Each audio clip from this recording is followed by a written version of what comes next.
just want to say, Tim Lowry, keep on talking. Come on up here.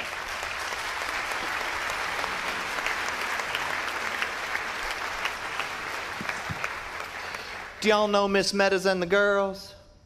Oh yeah, Miss Meadows and her committee, the girls. Yeah, she's the president of the League of Women Voters. Everybody knows Miss Meadows and the girls. She keeps her finger on the political pulse of 5 counties.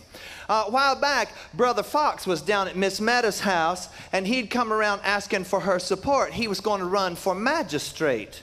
And she told him very readily, she said, well, now, I never endorse candidates. I'm president of League of Women Voters. We're more about voter registration. But if you have declared your candidacy for magistrate, Mr. Fox, why don't you come back a week from Tuesday? I just had my handyman saw off a stump out there in the front yard. You could stand up on it and speechify, and you could present your platform, and I'll see if I can get a political rally around. So he thanked her for that advice, and he went on home. Well, later that afternoon, Brer Rabbit came to call on Miss Meadows and the girls, and she happened to mention that Brother Fox had declared his candidacy for magistrate. And Brer Rabbit said, Brother Fox? Which Brother Fox? She said, you know, that real fine-looking gentleman, the one with all that pretty red hair. He said, oh, yeah, that Brother Fox. Oh, yeah, I know him very well. He's been my daddy's riding horse well nigh on to 30 years.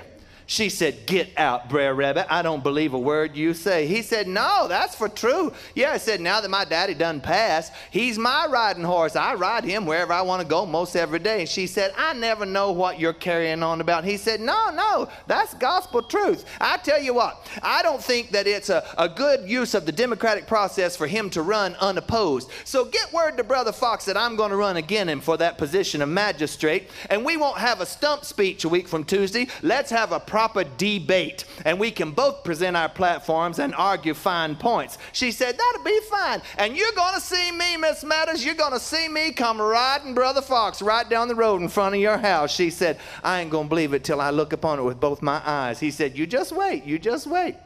Well, Brother Rabbit, he went on up the road, and he figured if he's going to run for magistrate, he should poll the electorate, you know, find out what all they were concerned about. He hadn't gone far before he went by Brother Turkey's house. Now, Brother Turkey had this big high wall all around his garden, and he was inside that wall just carrying on. Blah, blah, blah, blah, blah, blah, blah, blah, blah, blah, blah, blah. I don't know if you understand what he was saying. You might not be fluent in Turkey, because if you're politically active, you talk turkey all the time. You know, it's like blah, blah, blah, blah, blah, blah, blah, blah, blah, blah. Big old high wall, and he was in there just fussing and carrying on.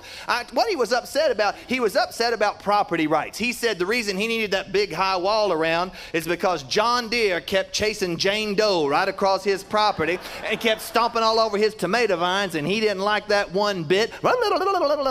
And he had to have that big high wall around. You probably got a neighbor like that. Build a big fence all around their tomato patch all the time, scratching out there in the dirt. Won't even give a neighbor a piece of fruit or a vegetable. I don't know why they're like that.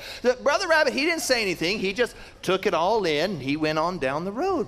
We hadn't gone far before he met Miss Henrietta. You know Miss Henrietta? Yeah, that real nice little red hen lives over there on Maple Street. She's a good woman, trying to do everything she can for anybody who's in need. And she said that her issue was public services. She wanted more funding for the public library. Everybody knew that Henrietta would carry books to the rural folks, you know, who couldn't get into town to the library. The story was going all around. One day, she walked into the library and said, book, book, book, book, book, book, book, book, book. And the librarian gave her a book, and she tucked it under her wing, went over the river and through the woods. A few minutes, she came back. She threw that book down, said, book, book, book, book, book, book. So the librarian exchanged it for her, gave her another book. She went over the river and through the woods. She came right back, threw that one down, said, book, book, book, book, book. And the librarian thought, my goodness, she can't be reading these novels that fast. What in the world is she doing? So the next time she took a book, the librarian followed her over the river, through the woods, down the hill to the old farm pond. The chicken would hand the book out to a frog sitting on a lily pad, say, book, book, book, book, book, book, book. And the frog would look at the title and go, read it. So she wanted more books in the public library. Folks in rural areas needed to read. So he listened to Henrietta's concerns. He went on up the road. Just before he got home, he saw Brother Crow sitting up on a power line. He asked Brother Crow if he had any issues. Brother Crow, he said, issues? I got issues. I got all kind of issues. I tell you my issues. They're all running up and down this road. That highway all crowded up. Cars are zooming back and forth. I point myself safety patrol. Sit up on this power line. Help all the school children across because somebody's going to run them flat one of these days. All these cars running back and forth. I sit up here. I see the dust kicking up. I start yelling, car, car, car. Help all them children across the road. I tell you why we got so many people on the road. It's all them halfbacks. Halfbacks? He said, yeah, that's all them damn Yankees. They moved down to Florida. That's too far from their grandchildren, so they moved halfway back to South Carolina and got all our roads all jammed up with all them people. He said, we got to do something about this. I got issues. So Brother Rabbit, he just listened to that. He went on home and he started working on his debate. Well, a week from Tuesday come round, and Brother Fox came calling for Brother Rabbit. He pecked on his door, and from the other side of the door, Brother Fox heard Brother Rabbit. Oh, is that you, Brother Fox? He said, yeah, of course it's me. Week from Tuesday, you done asked Miss Meadows to get a bunch of cookies and a whole bunch of lemonade. We're going to have ourselves a proper debate, and I come to fetch you. He said, oh, I'm sorry, Brother Fox. I'm taken sick, and I just don't think I'm going to be able to go. He said, oh, now, Brother Rabbit, stop that nonsense. You can't leave me alone. I can't debate myself. You're going to have to come. Brother Fox busted the door open. Brother Rabbit was all curled up in the bed. Oh, he looked a pitiful sight. He said, get up out of that bed. He said, I can't get up, Brother Fox. I got a piece of legislation stuck in subcommittee, and unless somebody crossed the aisle, we ain't going to have no forward movement on this motion, if you know what I mean. He said, would it help if I carried you? He said, now that might work if you was to carry me down to Miss Meadows. I happen to have a saddle right under the bed. And he slid that saddle out and strapped it on Brother Fox's back. He climbed up in the saddle. He said, oh, Brother Fox, look at there. You put on too much hair grease trying to impress Miss Meadows and the girls. This saddle's sliding all around. I fall off and kill myself. If you used to wear a bridle with some reins, I'd have something I could hang on to. So Brother Fox stood for it, and he put a bridle and reins on him. And then Brother Fox felt Brother Rabbit fiddling around with something. He said, what you doing, Brother Rabbit? He said, oh, don't pay me no, never mind. I just got to adjust the stirrup. He was putting on some silver spurs. That's what he was doing. All of a sudden, he jammed those spurs in Brother Fox's hide, and they went tearing off down the road. Brother Rabbit yelling, yee-haw! He was riding high in the saddle. Brother Crow saw the dust kicking up, and he started yelling, caw, caw, caw. And then all the animals, they saw that wasn't no car. That was Brother Rabbit riding high on Brother Fox's back. He was waving a big sign, said, Brer Rabbit for president. He went all the way down the end of the road, turned around, came back up in Miss Meadows' yard, tied Brother Fox to that big stump, and went around kissing babies and shaking hands and asking for votes. And then he jumped up on the top of that stump, and he gave a speech. He said, 77 years ago, our fathers brought forth on this continent a new nation, conceived in liberty and dedicated to the proposition that every bird brain gets an equal vote. We hold these truths to be self-evident, that all creatures are endowed by their Creator with certain unalienable rights, and that among these are the right to scratch in our gardens, to chase the loves of our lives, to walk on our roads without fear. And so first of all, let me assert my firm belief, we have nothing to fear but fear itself. The great success over any insurmountable obstacle lies not in individual endeavor, but in the unity of brotherhood. I have a dream today that every fox and beast and lion and lamb can sit down at the table of brotherhood for the betterment of all. A house divided against itself cannot stand. And so in the words of that great political philosopher of yesteryear, let's get together, yeah, yeah, yeah. Well, he had the crowd really worked up, and he launched into every plank of his platform. He said, Brother Turkey, I see you got that big wall all around your tomato patch. Can a brother get a tomato turkey? Brother Turkey, come to this gate. Tear down this wall.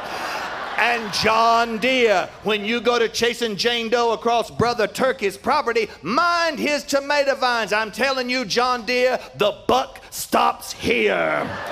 And then he turned to the crowd and he said, now I know many of you are concerned about our overcrowded highways. If you elect me your chief magistrate, I will appoint Brother Skunk as high sheriff and police to make sure that people obey our traffic laws. You may think he's too soft-spoken for such an authoritarian position, but I'm telling you, Brother Skunk may speak softly, but he carries a big stink. And Miss Henrietta, our fine citizen Miss Henrietta, delivering books to the people in the rural areas. It is not I who misappropriated funds for the public library, but I smell a fox in the hen house. And all of her little chicks started pointing at Brother Fox and yelling, cheep, cheep, cheep, cheep, cheep, cheep, cheep, cheep, cheep. And then he really got worked up and he said, not only will I promise a book on every shelf, a bookmobile for every rural area, I will promise a chicken in every... And he realized he was about to go too far. That's the key to a good political campaign. Never go too far.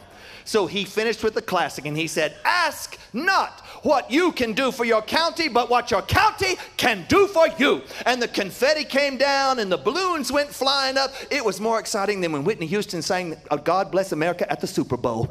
Oh, everybody was so thrilled. He went around, ate a bunch of drank lemonade, ate a bunch of cookies. Miss Meadows said, why, Brother Rabbit, I agree with every plank in your platform. I never heard a finer stump speech.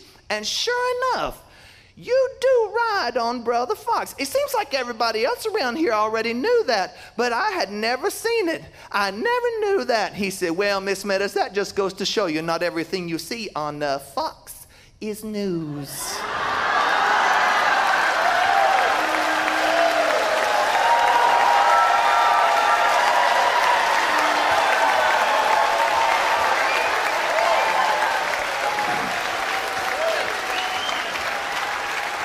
And then Brother